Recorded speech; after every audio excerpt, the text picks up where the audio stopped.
Another Honda taillight section sold. This is the inner section for I believe this is for an Accord, 2001, 2002.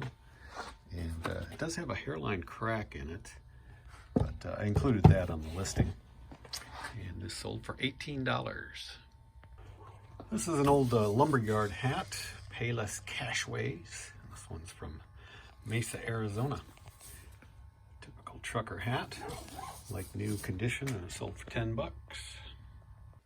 This is the volume pedal from the Hammond organ that I bought years ago and dismantled, been selling parts. So this has been up for sale for quite some time. This is a complete volume pedal, and still, I was only able to get $20 for it. This is an interesting item I found at a garage sale here in Sioux Falls. It's a guest book. It's not filled out, there's no names in it, but it's filled with famous quotes on every page. And this was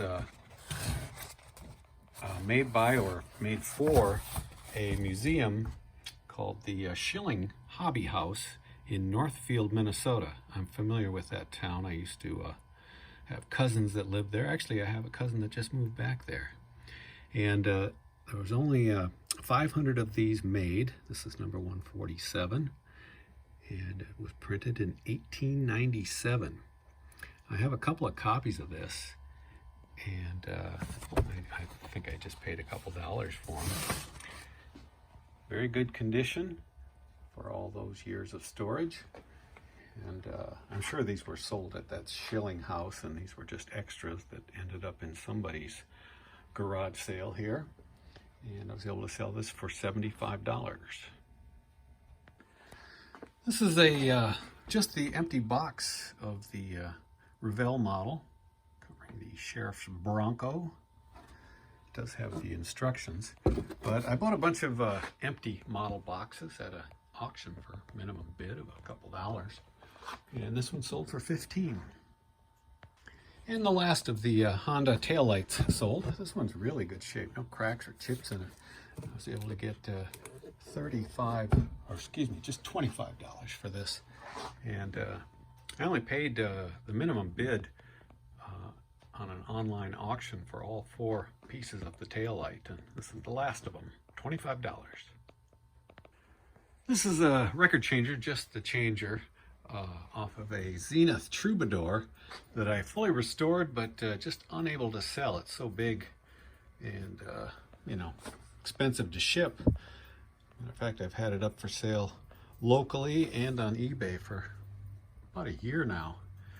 Finally made the decision and pulled the changer unit and put a price on it of $225, and it sold within hours. So it's nice to get some cash flow out of that stereo system. The speakers and other parts will sell as well once I get them up, but this one required a full service. This is a Voice of Music made changer for Zenith, and all the components had to be removed and degreased and relubricated. But it works great. I made a video and put it up, and like I said, it sold within hours, $225. Another 7-inch reel of audio tape made by Audio Tape. This is an unused, but it's an open box, of course. One thing that this is a cheaper brand, which is actually more desirable because some of the more expensive brands suffer from a sticky tape syndrome. And I've experienced that myself, thinking I had a nice Ampex reel of tape, and it really clogged up the tape deck. So always be careful of the sticky tape syndrome. You can look it up, and there's lists of the tapes that you should avoid. But this is not one of them, and this sold for $15.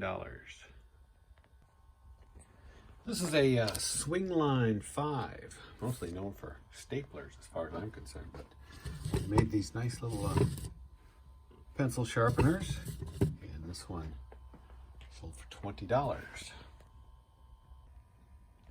Another console replacement record player that I service. This one is out of a Magnavox. It's a Calero made in England, and got the regular service treatment, a new needle installed, and this sold very quickly. I think I put it up on Monday, and it sold on Tuesday for $175.